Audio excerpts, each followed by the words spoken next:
مسلمان کی حیثیت سے ہر کوئی جانتا ہے کہ قرآن کسی ایک خاص جگہ یا وقت کے لیے نازل نہیں ہوا، بلکہ تمام زمان و مکان اور انسانیت کی بھلائی کے لیے آیا ہے۔ یہ بات ہمیں ذہن نشین رکھنی ہوگی۔ فرعون کے پرستار کون سے لوگ ہیں؟ فری میسن وہ خفیہ سوسائٹی ہے جس نے ان خفیہ علوم کو راز میں رکھا اور موجودہ زمانے تک پہنچا ہے۔ جس اسٹرکچر کے تحت دنیا کے نظام کو چلایا جا رہا ہے، اس میں چند افراد اہم رول ادا کرتے ہیں۔ اس کی مثال روسی گڑیوں جیسی ہے۔ ایک گڑیا کے اندر کئی اور گڑیاں موجود ہوتی ہیں۔ میں اسے ایک جال قرار دیتا ہوں جس میں یہ سب فٹ ہو جاتے ہیں۔ یہ ایک علومناتی تنظیم کے ممبر ہیں جو اپنے آپ کو خفیہ علوم سے منور سمجھتے ہیں، وہ علم جو ہم لوگوں تک نہیں پہنچتا۔ اب تک یہ حقیقت سامنے آ گئی ہے کہ ایک مخصوص گروپ نے تاریخ میں اپنی سرگرمیاں جاری رکھی اور ان لوگوں نے فرعونیت کا سسٹم اپنائے رکھا۔ دنیا میں شہرت یافتہ افراد کی کثیر تعداد اس طرح کی رسومات ادا کرتی ہے جو تاریخ میں مصر اور بابل میں کرتی تھی۔ یہ سلسلہ لگاتار چلا آ رہا ہے، اس کا تسلسل کہیں نہیں ٹوٹا۔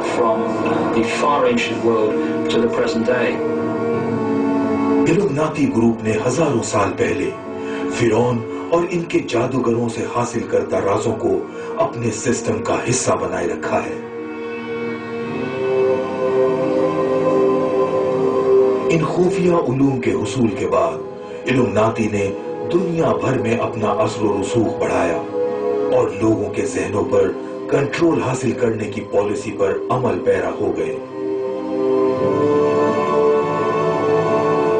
ان علوم میں جنات اور روحوں سے رابطہ کرنے کے طریقے بتائے گئے۔ یہ لوگ اپنے اداروں اور عمارتوں کے اندر اور باہر سانپوں والے سائنس اور لوگوز استعمال کرتے چلے آ رہے ہیں۔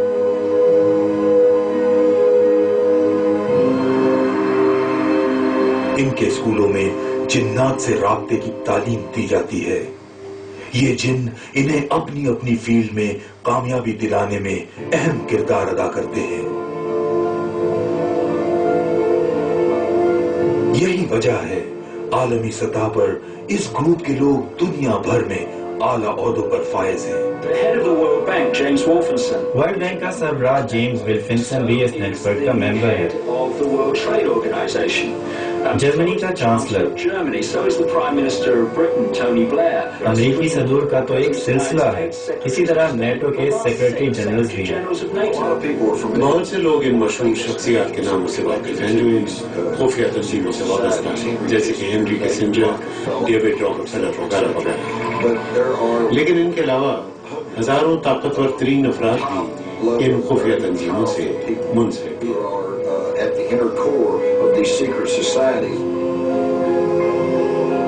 اب تاریخ اپنے آپ کو دہرا رہی ہے۔ اب پھر سے علومناتی نے قدیم مخروطی اسٹرکچر پر عمل درآمد شروع کر دیا ہے اور اپنی من پسند ایلیٹ کو اعلیٰ مقامات پر فائز کر رہے ہیں۔ یہ گروپ دنیا بھر میں مذہبی، اقتصادی، زراعت، میڈیکل اور جوڈیشل شعبوں پر چھا گئی ہے۔ جب تک آپ اس سسٹم کا حصہ نہیں بنتے، آپ کے لیے کسی بھی پروڈکٹ یا سروس کا حصول بہت مشکل اور مہنگا بنا دیا جاتا ہے۔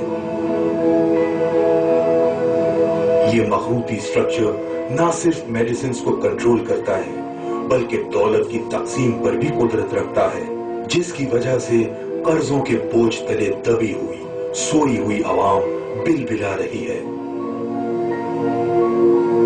علومناتی گروپ نے بڑے کمال سے پسی ہوئی عوام کو اپنے مسحور کن ہتھ کنڈوں سے پھنسا رکھا ہے، جس کی وجہ سے انہیں احساس ہی نہیں ہوتا کہ ان کا استحصال کیا جا رہا ہے۔